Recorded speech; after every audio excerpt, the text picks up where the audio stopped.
আল্লাহ পাক রব্বুল আলামিনের সন্তুষ্টি অর্জনের মোক্ষম সময়ে রমাদানের থেকে ভালো কোনো সময় আর নাই।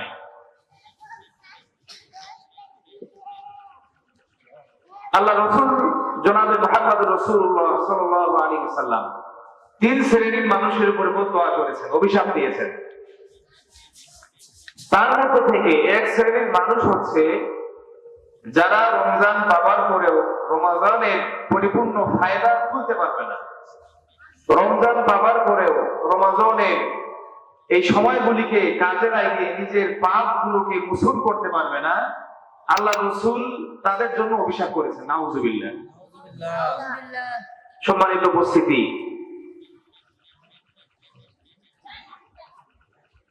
এই জন্য রাসূল বলেছেন শাবান শাহরি ওয়া রমাদান শাহরুল্লাহ। শাবান হচ্ছে আমি রাসূলের মাস, আর রমজান স্বয়ং আল্লাহ তাআলার মাস। সুবহানাল্লাহ। এই জন্য এই রমজান যেহেতু আল্লাহ রাব্বুল আলামিনের পক্ষ থেকে স্বয়ং হাদিয়া আমাদের জন্য, কি বলেন? কুতিবা আলাইকুমুস সিয়াম। আল্লাহ রাব্বুল আলামিন সূরা বাকারায় স্পষ্টভাবে এই ফরজিয়াত বিধানটা আলোচনা করেছেন, তোমাদের উপরে আমি রমজানের রোজাকে ফরজ করেছি। এখন যদি আমরা রমজানের কথা শুনে ভয় পাই যে হায় সারাদিন না খেয়ে কিভাবে থাকবো, তো এই ভয় যেন আমাদের ভিতরে কাজ না করে আল্লাহ রাব্বুল আলামিন তারও ব্যবস্থা করলেন।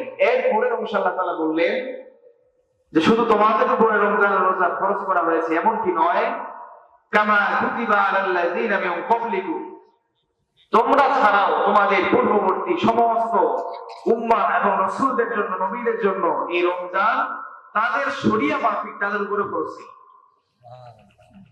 সুতরাং এই রমজান শুধু আমরাই আমল করি, আমরাই সারাদিন না খেয়ে থাকি, পুরো একটি মাস সিয়াম সাধনার মাধ্যমে অতিবাহিত করি, ব্যাপারটা এমন নয়। হাদিসে এসেছে হযরতে আদম আলাইহিস সালাম প্রত্যেক মাসে 12 মাসে প্রত্যেক মাসে 3 দিন রোজা রাখতেন তার শরিয়া অনুযায়ী। 13, 14, 15 এই 3 তারিখ, এই 3 দিনকে বলা হয় আইয়ামে বিজ, সূর্যোগ দিন। এরকম ভাবে হযরত নূহ আলাইহিস সালামের কথা এসেছে যে তিনি সারা বছর রোজা রাখতেন। আল্লাহু আকবার বলেন।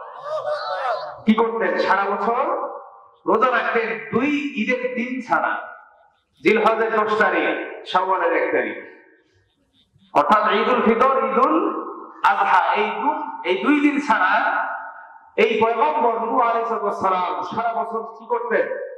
রোজা পালন করতেন।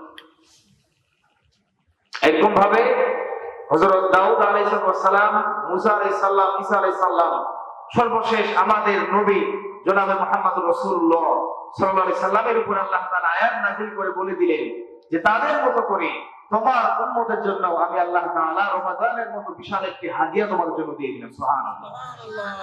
কি বললেন? কুতিবা আলাইকুমুস সিয়াম, তোমাদের উপরে রমজানের রোজাকে আমি আল্লাহ রাব্বুল আলামিন কি করলাম? ফরজ করে দিলাম। গতানুগতিক ভাবে আমরা মানুষ স্বার্থপর, কি বলেন? মানুষ স্বার্থ যেখানে পায় সেখানেই দৌড়ায়। কিছুদিন আগে ইলেকশন হয়েছে, ভোট হয়েছে। এই ভোটে আমরা দেখেছি যে অনেক মানুষ স্বার্থের লোভে টাকার মাধ্যমে ভোট বিক্রি করেছে। কি বলেন? যে টাকা বেশি দিয়েছে, একজন এসছে, সে বলছে যে ভাই 100 টাকা দিলাম, আমাকে ভোটটা দিয়ে। তো সে দেওয়ার পরে 2 দিন পরে আরেকজন আসছে, এসে সে বলতেছে যে ভাই আমি 500 টাকা দিলাম, ভোটটা আমাকে দিয়ে।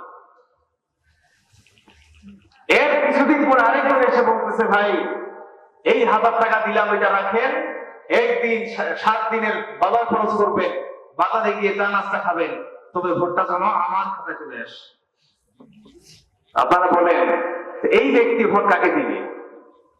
যে 100 টাকা দিয়েছে তাকে? 500? সর্বশেষ যে ব্যক্তি 1000 টাকা দিয়েছে তার পক্ষে তার ভোট যাবে। কি বলেন? কারণ কি? সেখানে আমার স্বার্থটা বড়, সেখান থেকে আমি বড় টাকা পেয়েছি, ভোটটা তাকে দিতে হবে। তো এইরকম ভাবে আমরা মানুষ প্রত্যেকটা ক্ষেত্রেই, প্রত্যেকটা কাজেই আমরা স্বার্থকে খুঁজে ফিরি। যেখানে স্বার্থ নাই সেখানে মানুষ নেই। যেখানে কোনো কাজ করার পরে ফায়দা হয় না, লাভ হয় না, সেখানে মানুষ চোখ দিয়ে ঘুরেও তাকায়। তো আল্লাহ পাক রব্বুল আলামিন আমাদের মনের এই হালগুলি জানেন কিনা? জানেন না? আল্লাহ তাআলা জানেন যে আমার বান্দারা স্বার্থ ছাড়া কোনো কাজ করে না। আল্লাহ পাক রব্বুল আলামিন কি করলেন?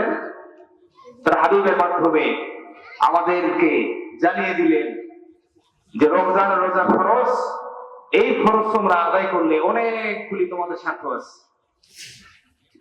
আমার কথা বুঝা যাচ্ছে তো নাকি? হাবিবের মাধ্যমে আল্লাহ তাআলা জানিয়ে দিলেন, উম্মতকে জানাইয়া দেন, রমজানের মতো এই একটি মাস যদি তোমরা না খেয়ে কাটাতে পারো, সুবে সাদিক থেকে ইফতার পর্যন্ত সারাদিন কষ্ট করে না খেয়ে থাকবা, এর বিনিময়ে আল্লাহ তাআলা দিবেন না, এটা কখন হতে পারে?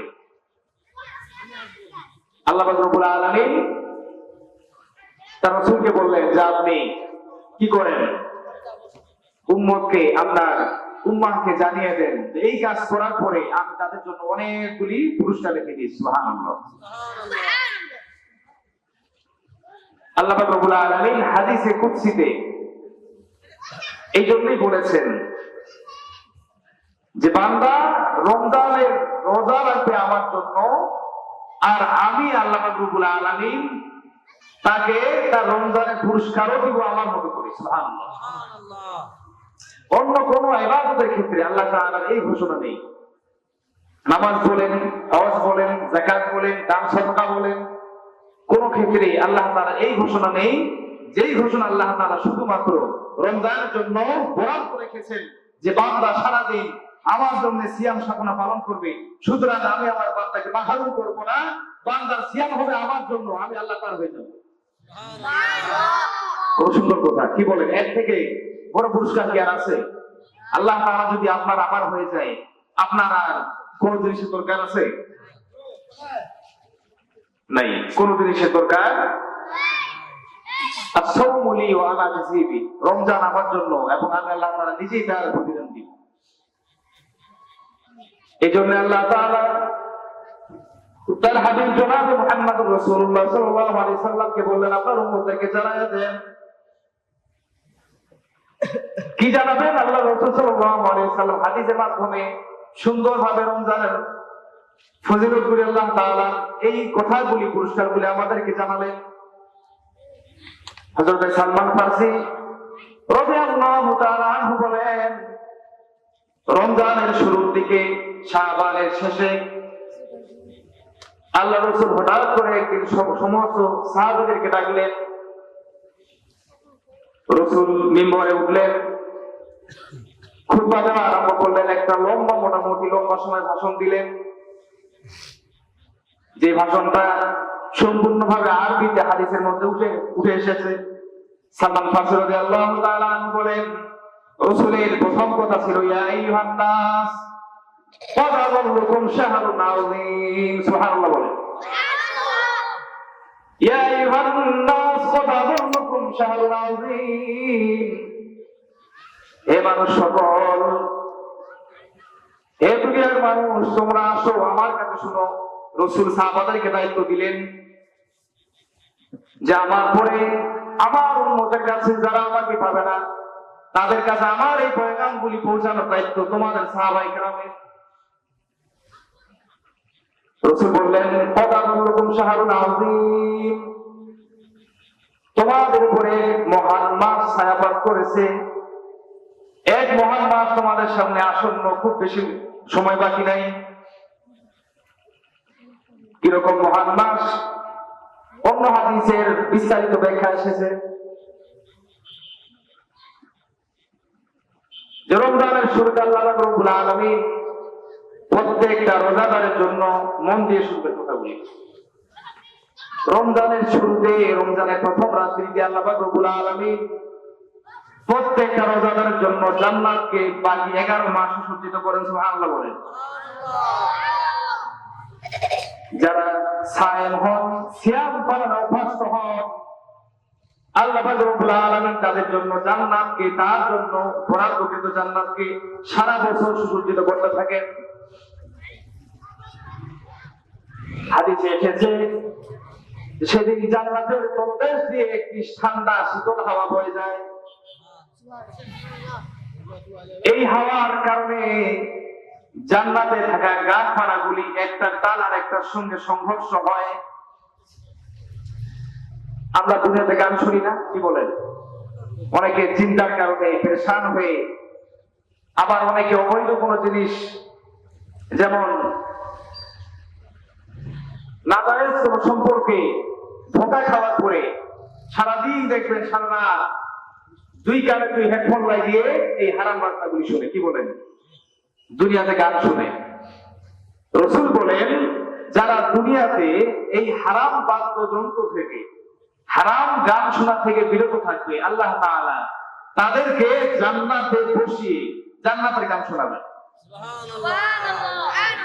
সত্য কি? দুনিয়ার হারাম বাদ্যযন্ত্র থেকে আপনার কানকে হেফাজত করবেন কার জন্য? আল্লাহ তাআলার জন্য। তো রাসূল বলেছেন হাদিসে, জান্নাতের তলদেশ দিয়ে মৃদু ঠান্ডা হাওয়া বয়ে যায়। ঠান্ডা হাওয়ার কারণে দুনিয়াতে যেমন বাতাস যদি গাছের মধ্যে লাগে, গাছের ডালপালাগুলি হিলতে থাকে, কি বলেন? ডালপালাগুলি দুলতে থাকে।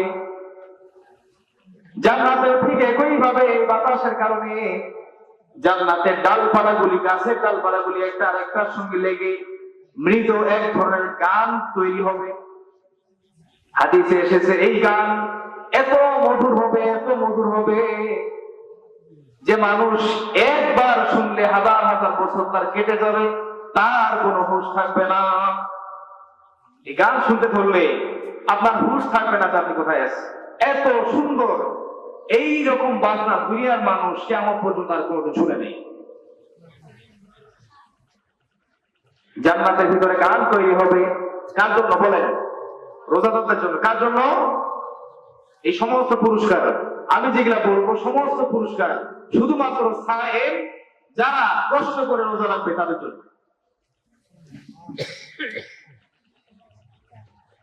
এবার ওই রোজাদার ব্যক্তির জন্য আল্লাহ তাআলা যে জান্নাতকে বরাদ্দ করেছেন, দুনিয়ার মানুষের জন্য প্রত্যেকের জন্য আল্লাহ তাআলা আলাদা আলাদা জান্নাত রেখেছেন। আপনারা জানেন, দুনিয়ার প্রতিটি মানুষের জন্য আল্লাহ তাআলা আলাদা আলাদা জান্নাত বরাদ্দ করেছেন। আল্লাহ পাক রব্বুল আলামিনের এই মহান বিশ্ব কি ছোট? ছোট নয়, অনেক বড়, যেটা আমাদের ধারণার বাইরে। বিজ্ঞান যতদূর পর্যন্ত গিয়েছে,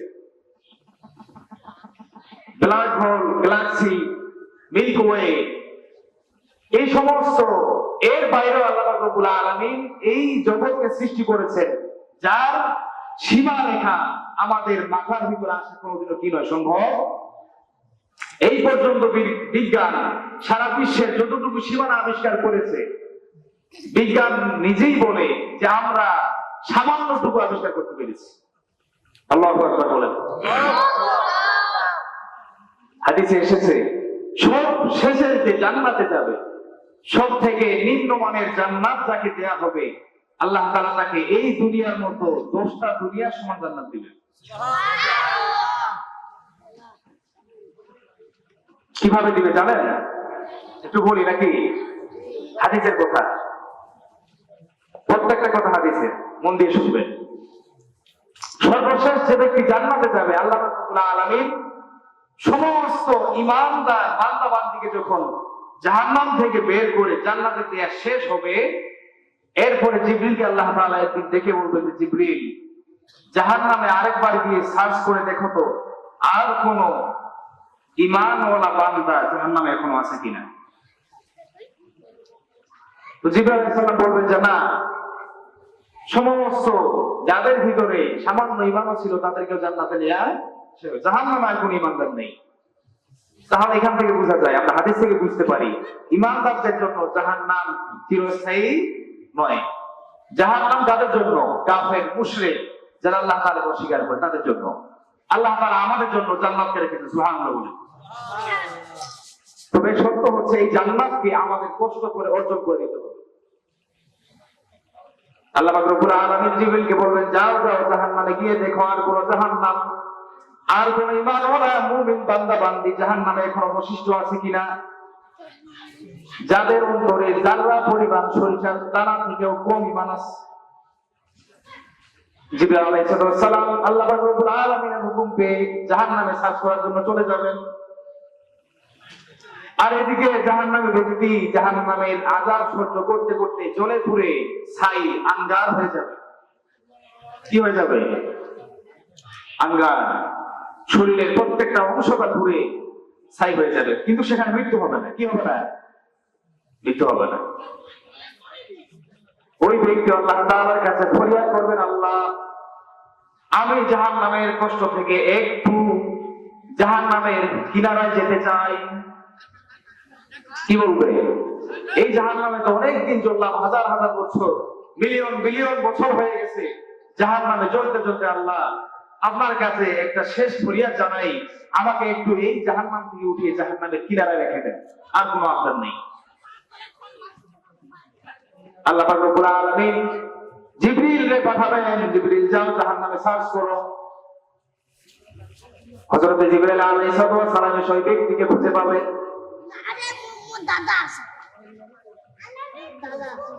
তাকে ধরে আল্লাহ পাক রব্বুল আলামিনের হুকুম অনুযায়ী ওই ব্যক্তির মনের চাহিদা অনুযায়ী জাহান্নামের কিনারে রাখবেন। জাহান্নাম থেকে তখন বের করে নেই, মূল জাহান্নাম থেকে জাহান্নামের কিনারায় রেখেছে। এবার সে সেখানে অনেক দিন কাটাবে। হঠাৎ করে আরেকদিন আল্লাহ পাক রব্বুল আলামিনকে ডেকে বলবে, ইয়া রব, আয় আল্লাহ আপনি তো দয়াময়, আপনি তো রহমান রহিম, আপনি তো করুণাময়। আল্লাহ আপনার কাছে আরেকটা আছে, এটাই শেষ, আর কোনো কিছু চাবো না। কি বলবে বলেন? এটাই শেষ, আর কোনো কিছু চাহিদা নাই। আল্লাহ তাআলা বলবেন, এই আমার বান্দা চাও চাও, কি চাও? আল্লাহ তাআলা কাগজ দিবেন, স্ট্যাম্পে লিখে দাও, এটা শেষ চাহিদা, আর কোনো কিছু চাওয়া যাবে না। আমরা যেমন জমি কেনার সময় স্ট্যাম্পে সাইন করি না, দলিল লিখি, তো এই কথা আল্লাহ তাআলা তার কাছ থেকে দলিল চাবেন, তুমি যা আর কোনো কিছু চাবা না, এর কি দলিল আছে কেন দিয়েছ? তো সে বলবে যে আমি আপনাকে লিখিত আকারে স্ট্যাম্পে সাইন করে দিলাম, এটাই আমার শেষ চাহিদা, এই জাহান্নাম থেকে বের করে একটু সামনে রাখেন। আল্লাহ পাক রব্বুল আলামিন জিবরিলকে বলবেন যে যাও একটু সামনে রাখো। এবার তাকে জিবরাইল আলাইহিস সালাম জান্নাত জাহান্নামের মধ্যবর্তী স্থানে রাখবেন। এর আগে তাকে আবে হায়াতের পানি দ্বারা গোসল দেওয়া হবে।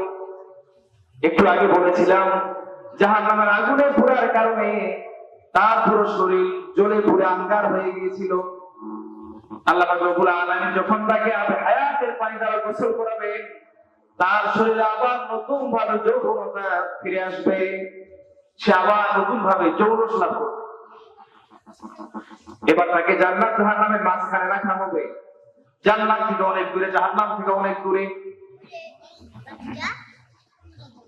সেখানে সে অনেক দিন কাটাবে। হঠাৎ করে একদিন আবার আল্লাহ তাআলা ডেকে বলবে, আল্লাহ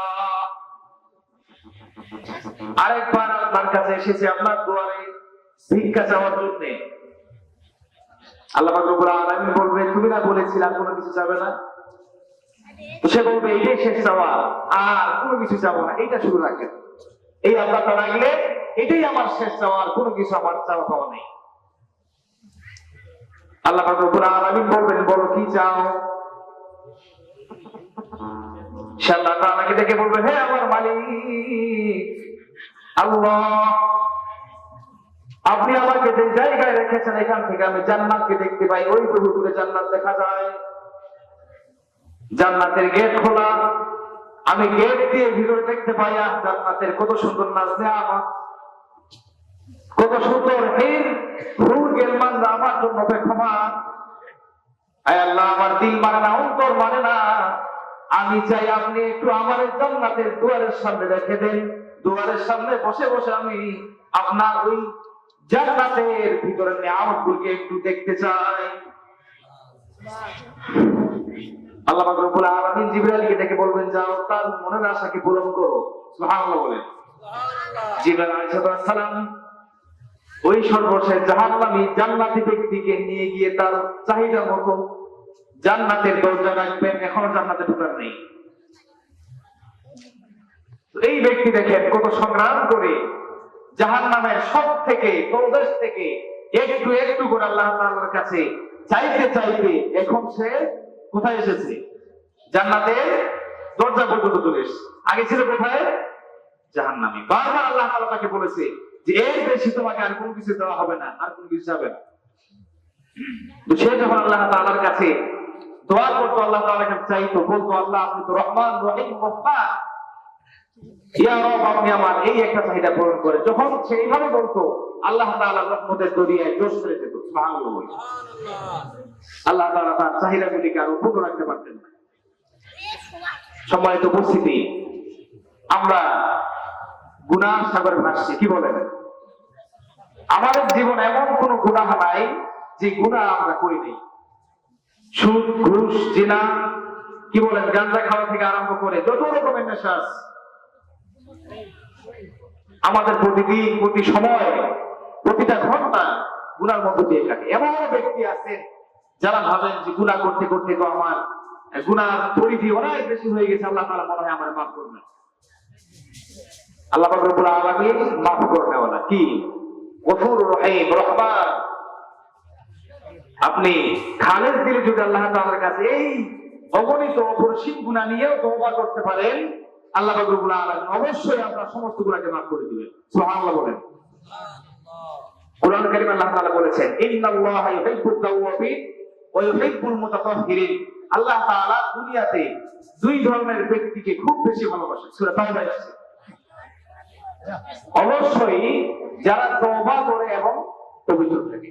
তাহলে তওবা করলে বান্দা আল্লাহ তাআলার কি হয়? নিকটবর্তী হয়। আল্লাহ তাআলা তার রহমতের চাদর দিয়ে ঢেকে দেন। সুবহানাল্লাহ বলেন। তো এই সর্বশেষ জান্নাতি ব্যক্তি চাইতে চাইতে জান্নাতের গেট পর্যন্ত চলে এসেছে। আল্লাহ পাক রব্বুল আলামিনকে শেষবারের মতো থেকে বলবে আল্লাহ অনেকদিন তো জান্নাতের দরজায় বসে জান্নাতের নিয়ামত দেখলাম, আমি জানি জান্নাত আপনি আমার জন্যই রেখেছেন। আপনি যদি জান্নাতকে আমাকে দান করেন আপনার কোনো ক্ষতি নেই, লস নাই, আছে নাকি? তো আল্লাহ তাআলা বলবেন কি বলতে চাও বলো? আল্লাহ রাব্বুল আলামিন জানেন সে জান্নাতে যাবে, তো তার সঙ্গে আল্লাহ তাআলা একটু হাসি তামাশা করবেন। মজা নিবে নাকি? কি নিবে? মজা নিবে। ওই ব্যক্তি আল্লাহ তাআলার কাছে আল্লাহ তাআলাকে ডেকে বলবে আল্লাহ জান্নাতে যেতে চাই। সুবহানাল্লাহ বলেন। কোথায় যাবে? জান্নাতে। তো আল্লাহ তাআলা বলে তুমি না বলেছিলে এই জান্নাতের গেট পর্যন্ত আসবে, আর কোন কিছু চাবে না? তো সে বলবে আল্লাহ এই জান্নাত তো আপনি আমার জন্য রেখেছেন, যাই একটু, সমস্যা কি? আল্লাহ তাআলা বলবে যে ঠিক আছে দিলাম। সুবহানাল্লাহ বলেন। ওই ব্যক্তি আল্লাহ তাআলার কাছে কাচুমাচু হয়ে বলবে আল্লাহ পুরো জান্নাত আমার লাগবে না, জান্নাতের শুধু একটা কোণে আমাকে একটা ঘর বানাই দিয়ে আমি তাতে আলহামদুলিল্লাহ। তো আল্লাহ রাব্বুল আলামিন তাকে ডেকে বলবে হে আমার বান্দা এই পুরো জান্নাত কিন্তু আমি তোমার জন্যই রেখে দিয়েছি। সুবহানাল্লাহ। এই পুরো জান্নাত তোমার জন্য। কত বড় জান্নাত? 10 দুনিয়ার সমান। গোটা বাংলাদেশ ঘুরে শেষ করতে পারি নাই, কি বলেন? এখনো দেশ ঘুরা শেষ করতে পারি নাই, গোটা দুনিয়ার কথা বাদ দিলাম। যার কথা বিজ্ঞান বলেছেন যে আজ পর্যন্ত আমরা এই মহাবিশ্বের কোন সামান্য শুধু আবিষ্কার করতে পেরেছি। তাহলে একবার ভাবেন আল্লাহ তাআলা এইরকম জান্নাত যদি সর্বনিম্ন জান্নাতীকে 10 পাবেন, তাহলে সর্বোচ্চ জান্নাতে যে যাবে, জান্নাতুল ফেরদাউসের অধিকারী যে হবে, তার সম্মান কত করে হবে? আমি বলছিলাম রমজানের কথা, কি আপনাদের মনে আছে কথা? কি আপনাদের মনে আছে না? এদিকে তাকা। আমাদের সামনে দ্বিতীয় বক্তা এসে উপস্থিত হয়েছেন। আমরা সকলে তাকবীর বলি, নারায়ে তাকবীর, নারায়ে তাকবীর।